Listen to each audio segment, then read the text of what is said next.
G'day friends and fans, welcome to Dave Talks Off Ukraine War Update for the 18th of November 2025. I'm your host, the author David Applegate, author of the books The Boyhood of Cade, Power Games, Into the Elsebound and Erotic Tales from the Empire. Part 1 out now, Part 2's almost ready. I can't say exactly what percentage of formatting is finished, but it has to be right. Otherwise, when you upload to Amazon, you get errors, and they're getting more and more picky. They're not. In the past, if you made a slight mistake, like if you're 1 mil off, or even a little fraction, like you had a letter touching the, you got hundreds of pages in a document, and like one letter touching the no print zone area, normally they would just move it for you. They would make a micro adjustment, but because they are now flooded, I think something like 1.9 million books a year or something, they're no longer making those little adjustments, and so I got to fix a lot. Test a lot on the and make sure all the paragraphs are in the right formatting.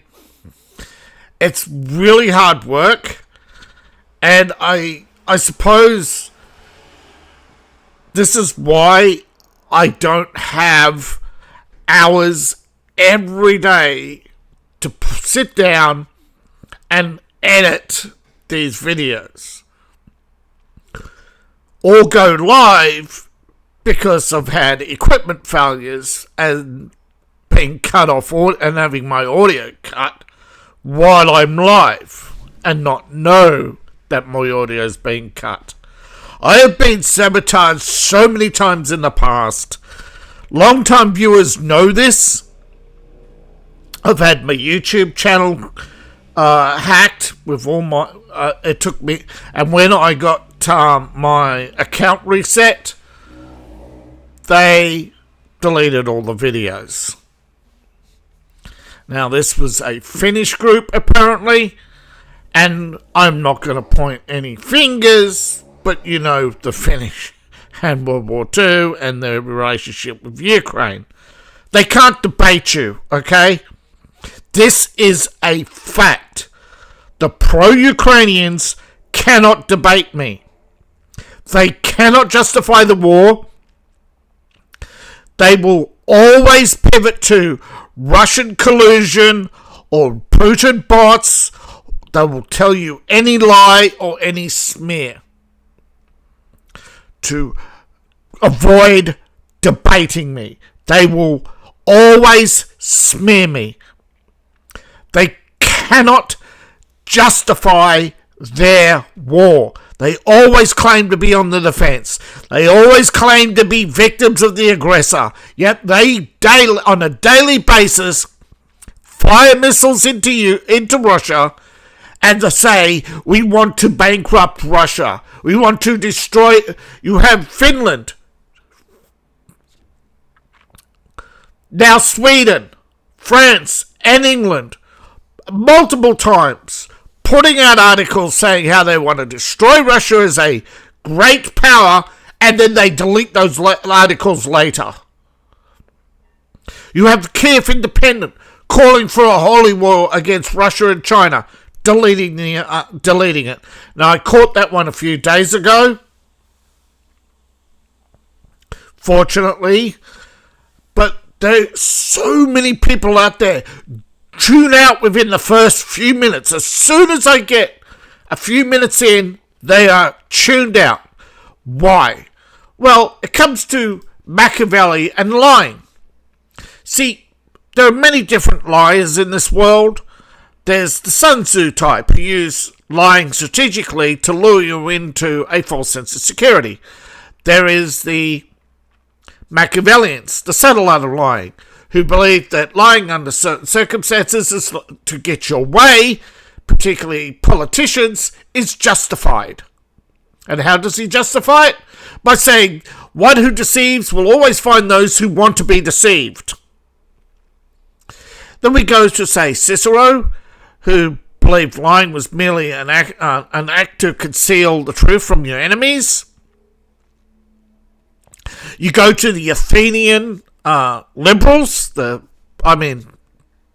very people who gave us draconian laws. If you knew the history of liberalism, you would understand what I'm saying when I say every liberal government has descended into chaos and become a fascist state. I'm not talking about just Italy.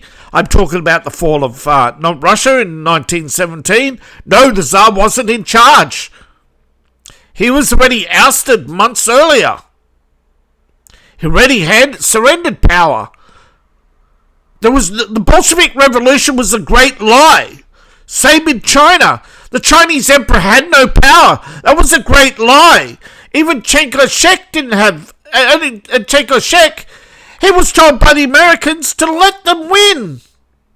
To not pursue the communists. Out of risking a war with Russia.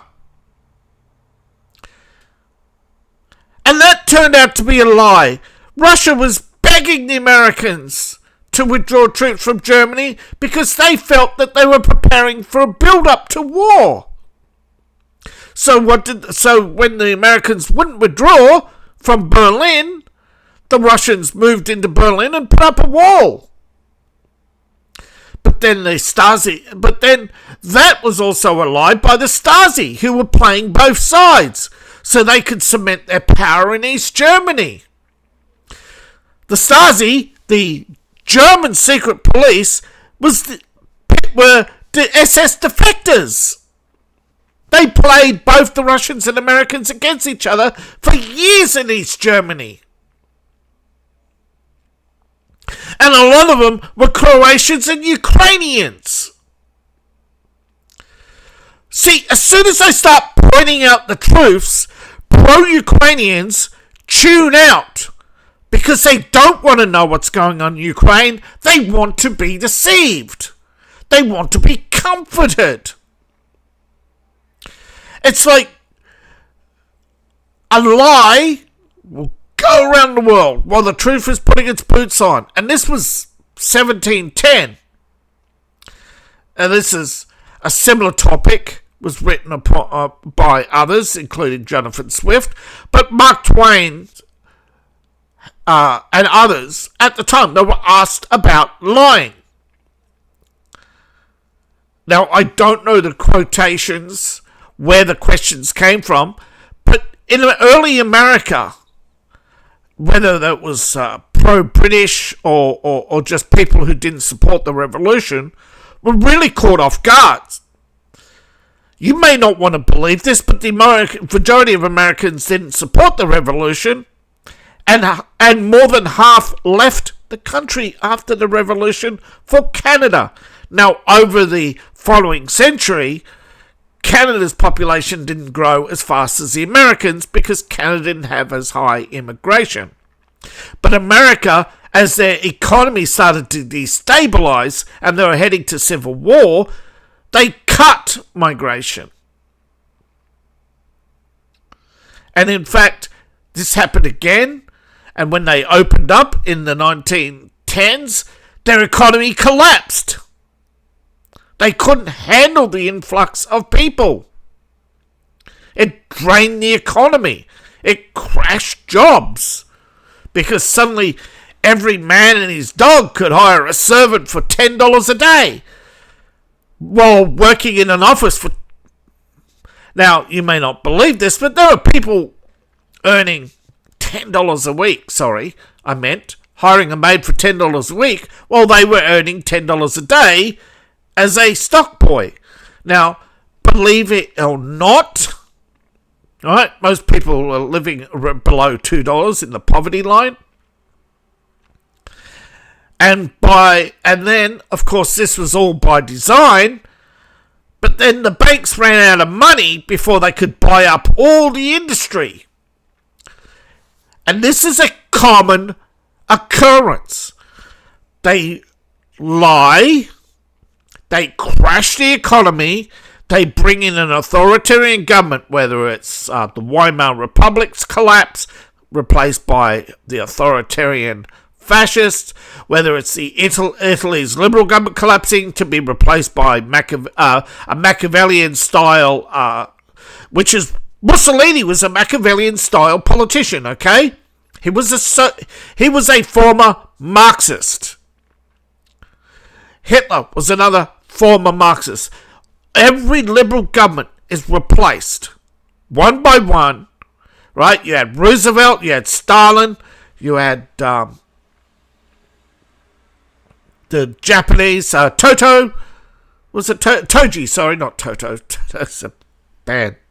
You see this, and once you start to see it, you look at Ukraine and go, wait a minute, a moderate who was formerly pro-Russian, who had actually agreed with Ukrainian parliament to begin the process of joining the EU 6 months earlier, was still destabilized and ousted by radical fascists.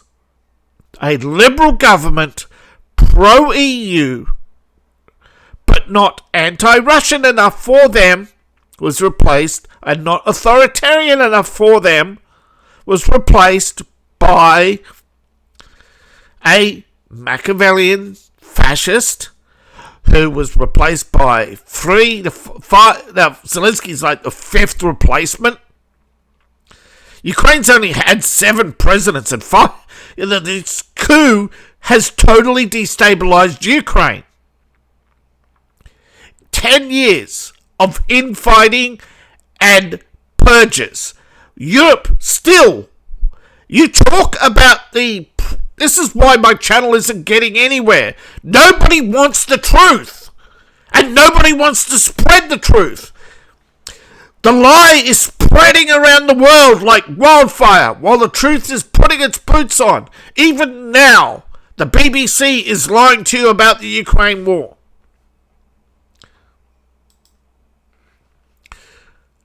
It's all in black and white. Yet,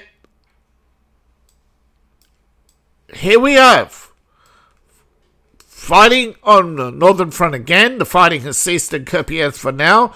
I believe the weather has fallen below 0 in parts. Now, it's called the Arctic line, though it's not official. But okay, the Arctic weather line normally sits above the Arctic Circle, right? You get a buffer zone. But as the Earth tilt shifts, this line doesn't. The Earth will cast what they call a shadow. And this shadow is diminished light. And as the light diminishes, it comes down through Finland, Estonia, Lithuania, Belarus, and comes all the way down to here. But it's not even. Alright? It's like a curve, right? It encompasses parts of England, most of the coast of England. So you have that fog that rolls in all the time off the North Sea, etc. The North Sea becomes, the wind off the North Sea is like bitterly cold. You can see the ice forming and breaking up as it gets near shore. It is bitter. And of course, Iceland is almost always in it.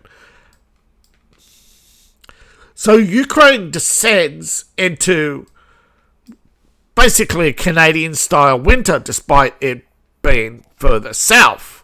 Not by much, though, I don't think. How much further south? Let's see. Yeah, Canada's there. So it's right on the winter line. Right? The severe winter line, which encompasses the American border. You go right through, and you see, Ukraine is above that line. So but it's not a straight line. It's like it's like a tilt. So it comes halfway through UK, but it goes through the US border and around and up. So you actually got this part here on the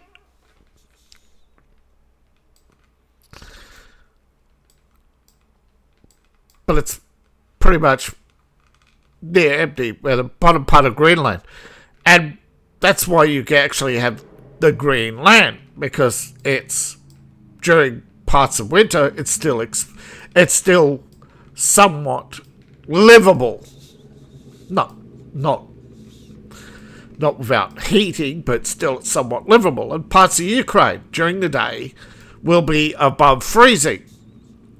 But this is set to be the worst winter since 2022, and then that winter there were daytime temperatures below zero.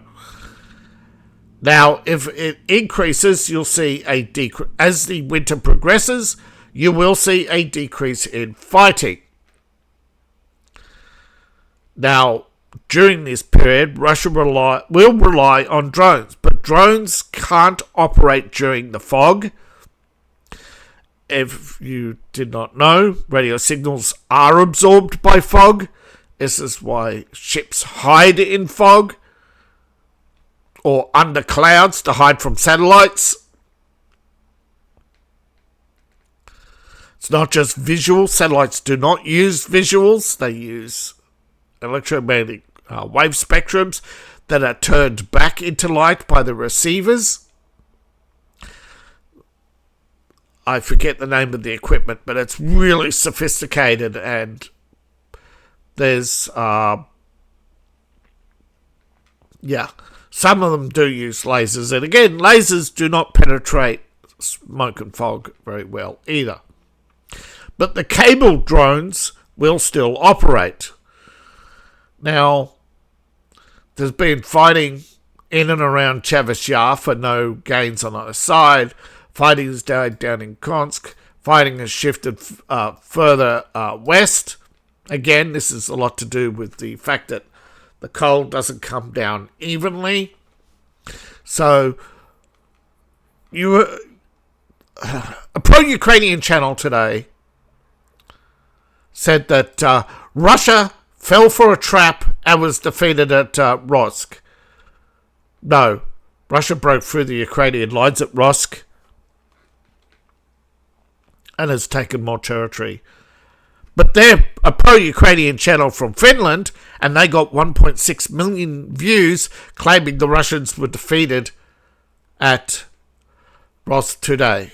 Well, there's the pro-Ukrainian map, live UA map.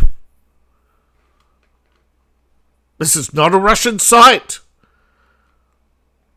There's Rod, all that territory that Russia was in the last 24 hours. Russia has captured 60 square miles, cutting off Myriad, and Pokrovsk has fallen.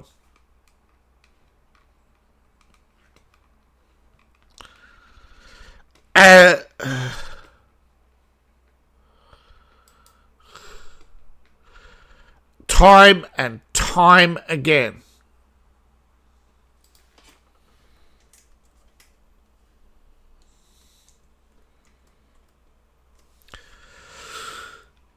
the truth does not spread, but I will continue to bring you the truth. Now, there's still fighting in various parts. There's clearing operations because Ukraine, the troops do not retreat. They pull back their special forces, that's true, but they leave behind the territorial guard. And as I said yesterday, the 57th, well, this is what happened. The 57th was wiped out. What's left are those who were already evacuated or wounded, or those who are in training right now.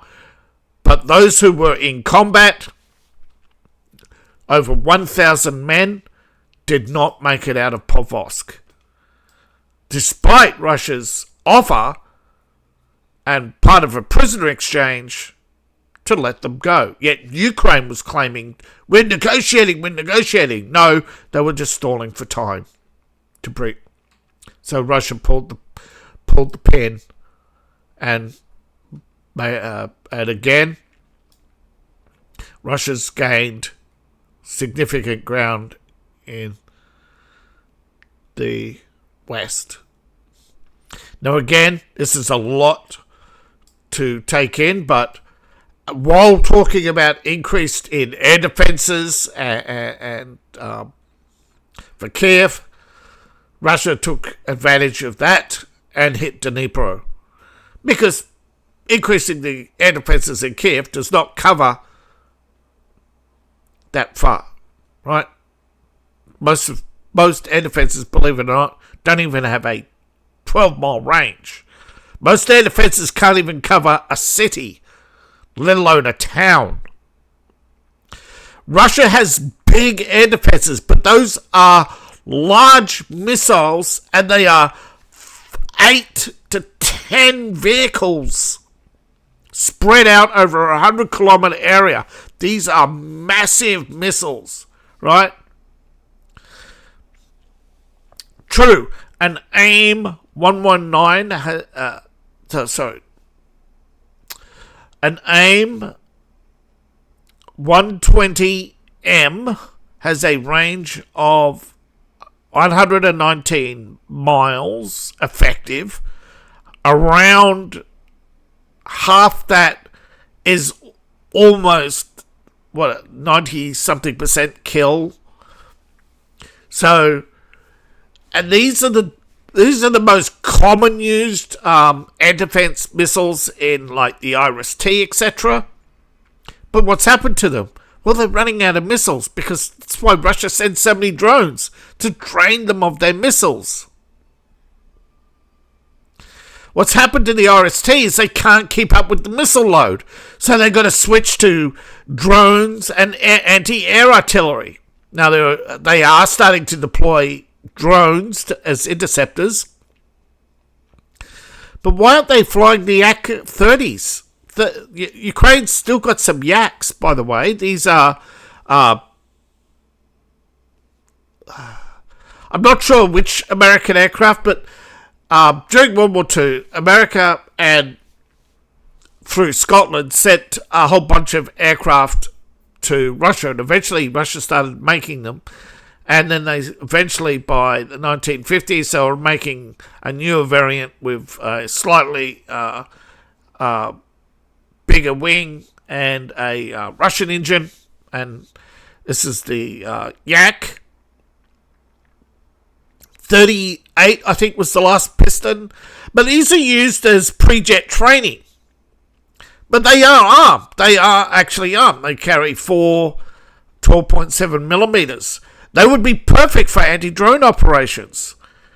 And a box of 12.7 millimeters costs less than half that of a missile and could shoot down 4 to 5 drones with ease. And you got 4 guns, so 4 times that. In a 1 hour sortie, you probably get up to half a dozen drones. And fly on the same, basically, combat radius as a jet, just like a third of the speed. But still, you're still faster than a drone. But you can use the jets for early intercept and long range, and then use the Yaks to clean up. I thought this would be obvious. That's why I never said it in the past, that there are things that Ukraine could obviously do to slow down the Russians to the point, and the only position of strength that Ukraine can negotiate from is a stalled front. They're never going to go on the offensive. Now, I may eat my words, because I did eat my words when I said that Ukraine would negotiate in 2022. Although I was right, they did negotiate, but they used that time to stall, not to end the war. And they've done that twice since, which is why Russia can't trust them. And they keep asking the US for guarantees, and the US won't give them. Because they can't or won't go against Europe. I think it's a bit of both. And Europe can't or keeps claiming they won't go against the US, but it's the World Economic Forum and the war profiteers they won't go against. So, 100 people die just so Klaus Schwab can sit in his private jet and watch the stock meter. And he's not the only one. Okay, BlackRock may or may not, this is not stock advice, I'm not a stock advisor, do not take this as financial advice. It is believed by some, and it takes you a lot to find the articles, that BlackRock, without this war, is not profitable because they're profiting off the high oil price. And you look at BlackRock, and a third of their profits, which is almost pure profit from their oil. Most of BlackRock's profit is from oil or property. They're losing money in the education sector, allegedly. There's a lot of allegations of mismanagement with BlackRock. Again, you look up a lot of the defense contractors, BlackRock, Vanguard, and you see two sides of the same coin, the old guard Republicans and the old guard Democrats, hand in hand. Lindsey Graham and Chuck Schumer, Hillary Clinton and John McCain. Imagine them skipping down the halls of the Senate, holding hands, going drinking, going to all the same parties, going to all the same meetings, being re-elected over and over again to oppose each other, yet in reality, behind closed doors, they're just drinking together and playing the fiddle and sitting around dancing and clapping while the world burns. Throwing money at problems but all they are is fantastic subtle liars who keep telling you the lies you want to hear. And yet, we have a sea change, an incredible sea change in Gen Z. Because it's not me, and I've always said to war, you'd never hear from me again, right? I would most definitely not survive. Whether it's I don't have a heart attack trying to carry a combat pack, or I just, as soon as somebody yells duck, that's it. By the time I get down, it's like a 50 cal or whatever has, cut me in half. I do not have the reflexes, the eyesight. I do not have the strength. You hear time and time again, Ukraine is sending, and Canada now wants to send 45 to 65 to war. Again, the majority of casualties in war are those who are older. You think older and wiser people would not take huge risks in combat? But the problem is they don't have the reflexes. And they are quickly overwhelmed by loud noises. It is a fact. Our senses start to shut down as we age. And Ukraine is only holding on because the Russians are moving like molasses, and that's only because they don't want to trigger a global conflict, because this is what happened last time, right? I have no evidence what happened in World War I, or no evidence what happened in World War II. All I have is various stories around the world from people who have told me to my face that the government lied. Right? You have people who've made documentaries and subtly released information about World War I and World War II where governments lied either deliberately or simply acting bravado, like England thinking that we just threatened them with the might of the empire and Germany will back down. But the French, when confronted by 100,000 German protesters in 1939, but I think it was February, the French was that when the French evacuated the last of Germany? They were literally French army. Over 1 million French were chased out of Germany by a handful of German protesters with brooms, and this is what swept Hitler into power. They lied to you about how he came to power. He just rallied against the French, and nobody else would do it. And you know, the reparations and all the other things, the abandonment. America promised to protect German rights, and then they abandoned them in 1924 to allowing the reparations to go, which allowed reparations to go ahead. Because Britain and France just wouldn't give up, and America just stopped standing up to them. But it just shows you that, you know, if there's no mechanism for the truth in this world, the greedy, the manipulative, the liars will just keep sending us to war. And we keep hearing story after story, and I'm trying to avoid those stories now, where you have Finland, France, and UK, and sometimes Germany, politicians coming out and saying, oh, well, there could be a war by XYZ. Remember, back in 2021, they said, oh, there's going to be a war by February, and people laughed. Well, there was. So now they're doing the same thing again, talking about a war by 29. And then we have today Canada announcing it looks looking at renewing conscription and rounding up all the old white men.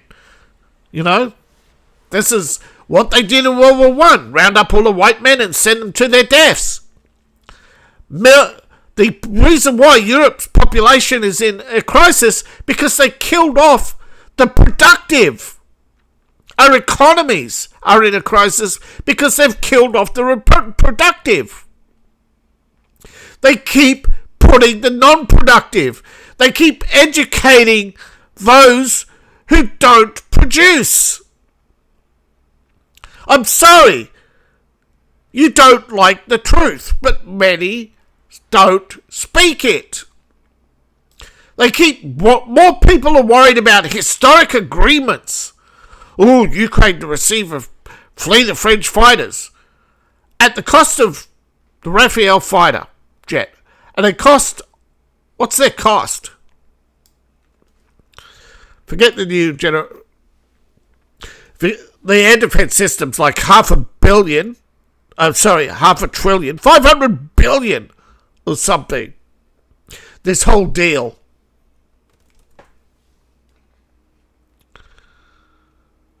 Yeah, 85 million. So 100 of those is 8.5 billion. Then another half billion to that.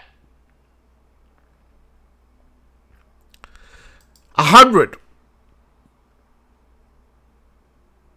85 billion. 8.5 billion, sorry. 100. It's ridiculous.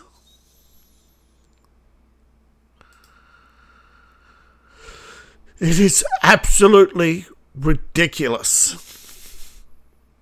850 million just on that, and then you add all the air defenses, and soon you'll see France on the verge of bankruptcy, and all they can care about.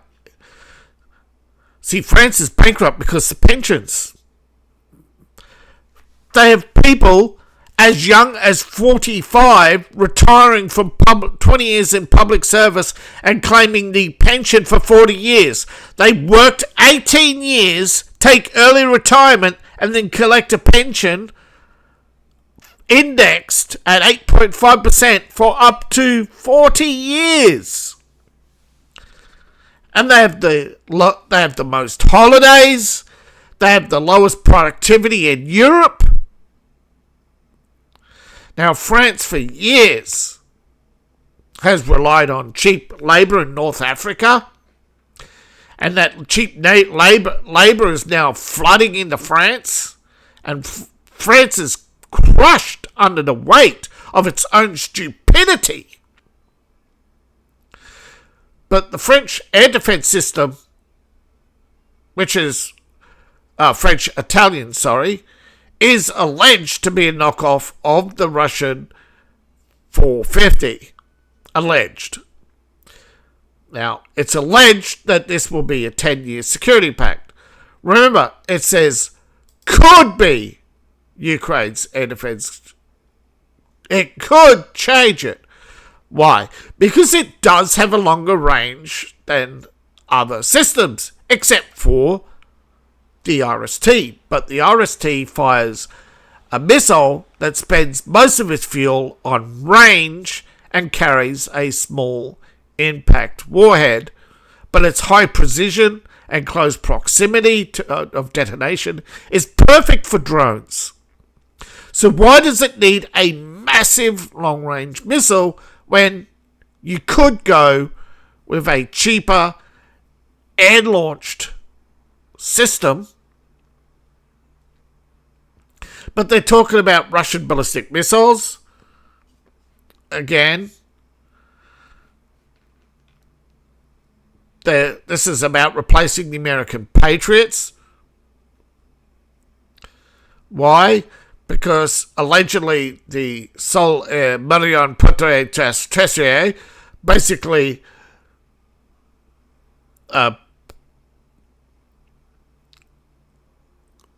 air defense ground-to-air missile system. It's a mid-size and ballistic missile. It can intercept up to 150 kilometers, so it's slightly on par with the range of a AIM 120. But the thing is, it can target larger targets. But it's expensive at $2 million a pop. That's what I said. Add launches and reloads, $500 million. You add up the number. Soon you're soon going into the billions. So, yeah, around 8 to 10 billion is being spent by France on Ukraine on an alleged loan.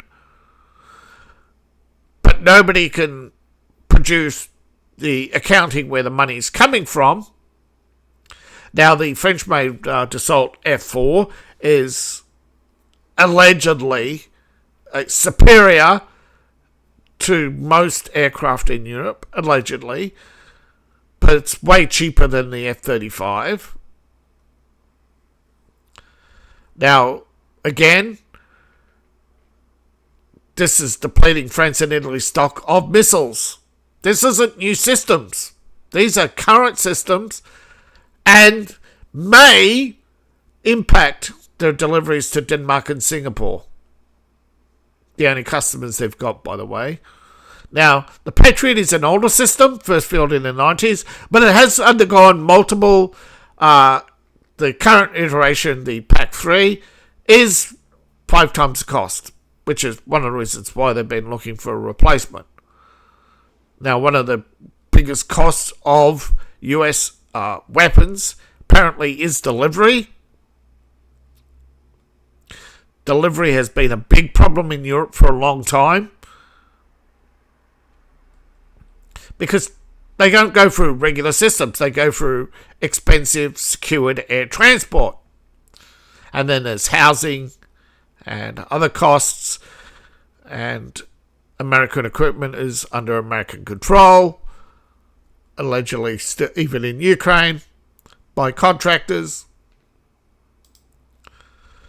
Now, the Finnish, this guy's just opening his mouth to change his feet. He's changing his story from we're going to war to now we're going to pressure Russia and we may get a peace deal if we can pressure Russia. Of course they need help from Lindsey Graham.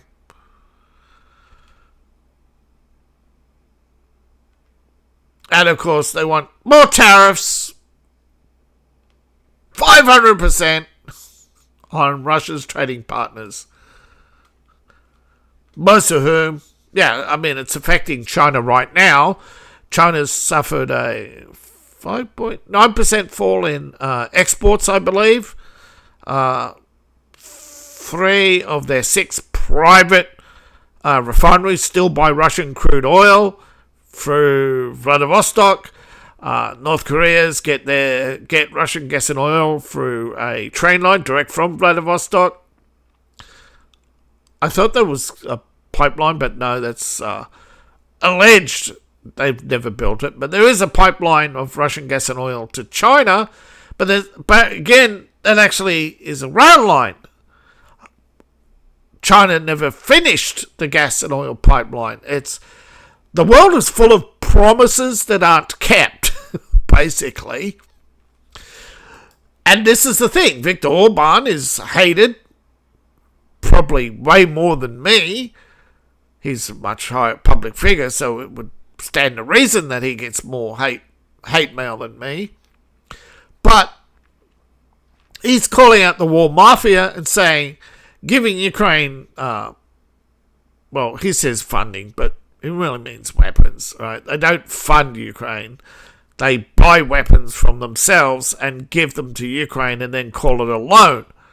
But Ukraine's budget deficit will be amongst the unfolding corruption scandal, where these $400 billion in loans are not going to be repaid. This is why America pulled out. They realised that they're 4 times Ukraine's GDP. Now, of course, Finland is standing in front of Russia and engaged in a dick measuring contest, and Russia just says, "Oh, look, 32 missiles, bang." Finland? What Finland? This is little man syndrome, But then again, most of Finland is close to the Russian border. But the EU is engaged in a ridiculous keeps widening budget gap. There's 152 billion over, according to a letter, financial 2 years. So 152 billion short in their own funding for the next 2 years. So that they're telling you, without telling you, that they're planning to extend this war for another 2 years to keep Zelensky in power. But according to a Turkish writer publishing through the Russian Times, of course, most people have probably tuned out by now, are not going to understand what's going on. But according to the Turks, there's a growing disquiet, particularly in Europe, and they are searching for a replacement for Zelensky. That Zelensky must go. But as the battle in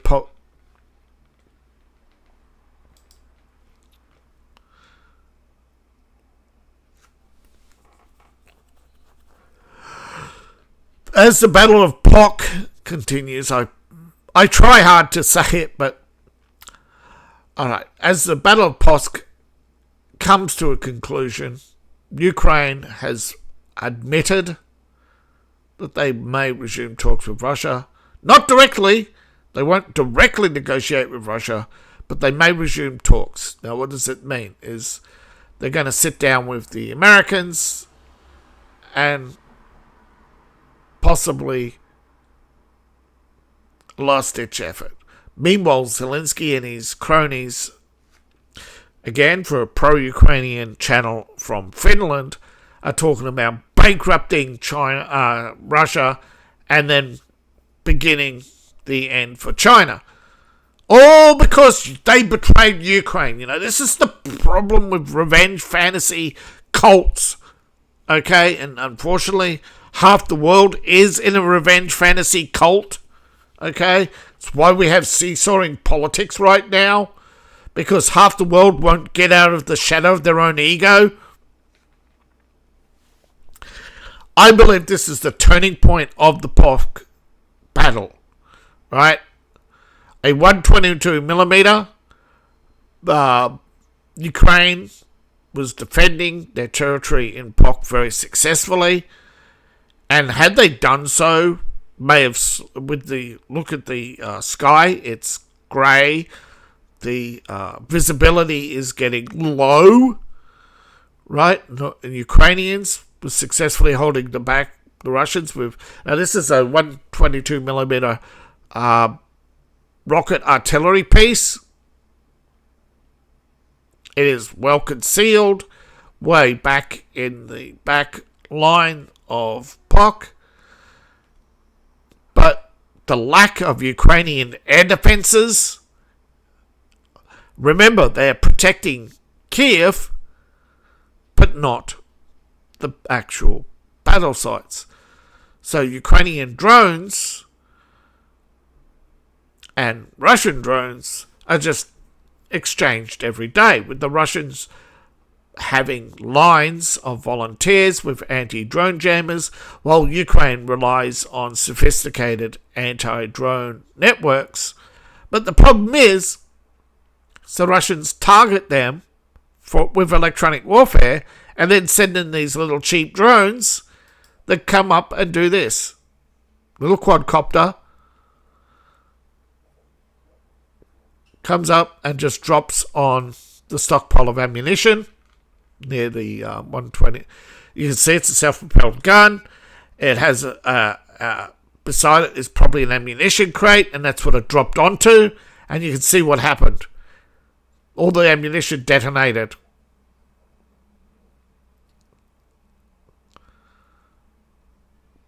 That's the end of POC. There aren't that many pieces of equipment. You look at some of the Russian battle reports. If you don't want to believe me, they only have, on both sides, the Ukrainian side, 5 to 10 artillery pieces get destroyed, and the town falls. Guy fall today. Another, as we were speaking, another town fell. An hour ago, when I started doing research, a short time, I don't know where it is on the map here, but somewhere in this area, another town fell, but it's not marked on the map. It was a news alert. But right now, I'm also getting news alerts on drone operations from around the world, and a lot of countries have increased drone production, and some of them are thinking about sending to Ukraine. Now, there's a couple, including Australia, who are creating air interceptor drones. And I thought that was obviously logical, like 2 years ago, to start producing them.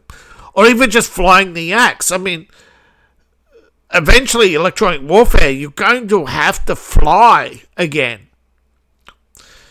And if Russia increases their electronic warfare, which is why Ukraine is targeting power stations, but targeting the power stations at Belgrade over and over again is not, or Donetsk, is not, or even in Rostov, is not stopping the jamming stations.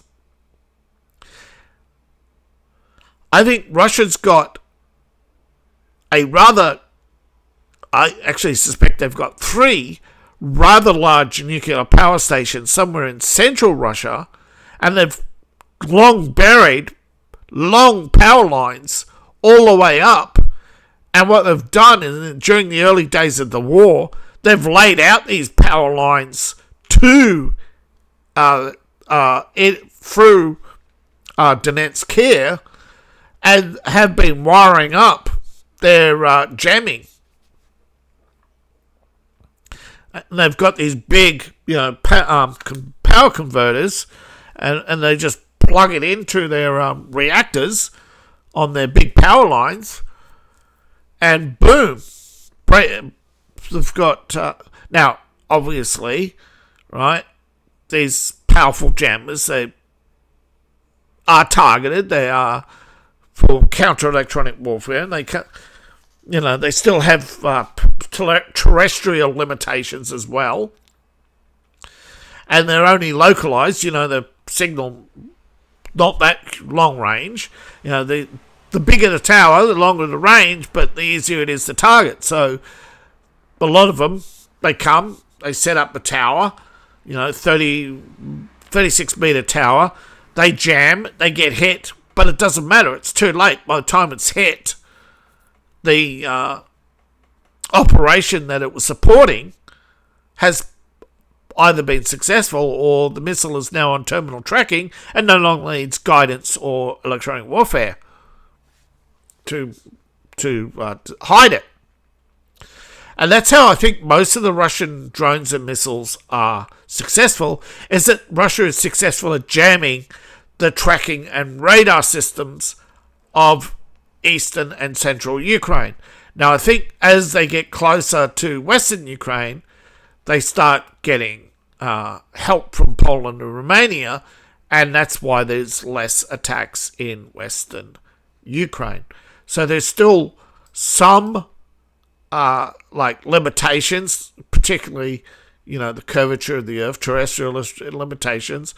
Jamming is line of sight, and the taller they build the tower, the sooner it is discovered, and the easier it is to break. Remember, antennas are fragile. They may weather storms, but a small missile tear it apart. They're aluminum. They're not heavy steel. They can't be. They need to resonate. They need to be weak so they resonate more. Sure, they're on a heavy frame, but the heavy frame lights up like Christmas on. It's Christmas for a radar operator, a radar tower. But somehow Russia, I believe, has got some sort of subtle method in which they could start jamming as they raise the tower and actually hide the fact, at least for a while, that there is a jamming tower operating in the area.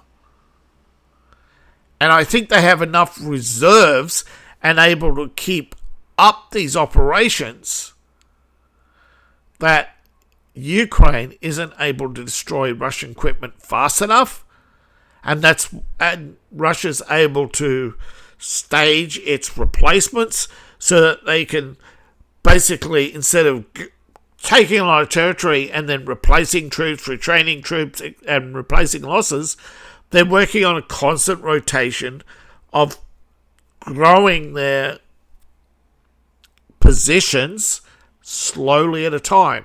And I think many battles stop because new Russian doctrine says they can only advance when they have enough ammunition and troops to hold the position they advance to.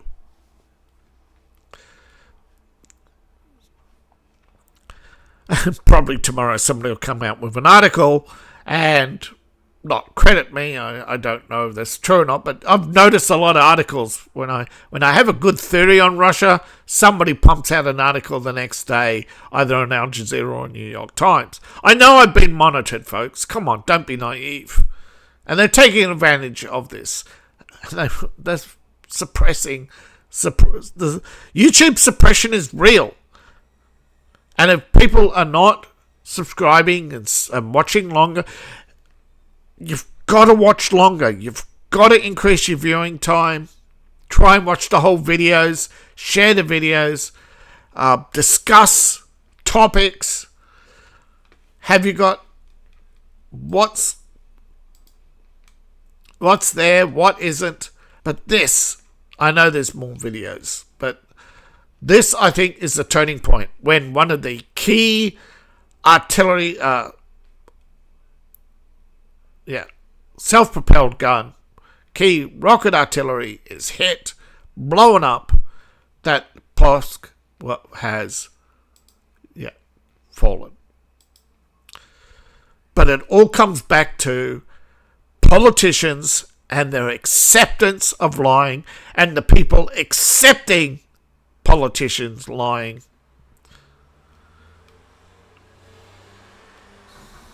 And acting like it's the left acts as if political violence and lying is acceptable as long as they're doing it, and the right just seems to have ceded that ground instead of doing something about it, because the First Amendment, human rights Come on. We can do better, folks. Thank you for watching. Please like, share, and subscribe. When it comes to finances, particularly, you hear about trust and transparency, yet there is none in the EU. Come on. You can't trust a serial liar with your money. Whether it's China, India, or Pakistan, it doesn't matter. But it's just should apply the same to Europe. If you won't trust, yet so many people want to be lied to, want to be deceived, and it's scary. And I guess it's such a desperate need to feel something, anything. So please support the channel and support me on Ko-Fi, Patreon. Buy my books, buy my merch. All my links are in the link tree, description below, in my profile, or scan the QR code on the screen. Appreciate each and every one of you. Don't take this personally, but I hope that you're not hate watching, okay? I really do. I hope that you are here at this point because you want the truth. Thank you. Bye for now.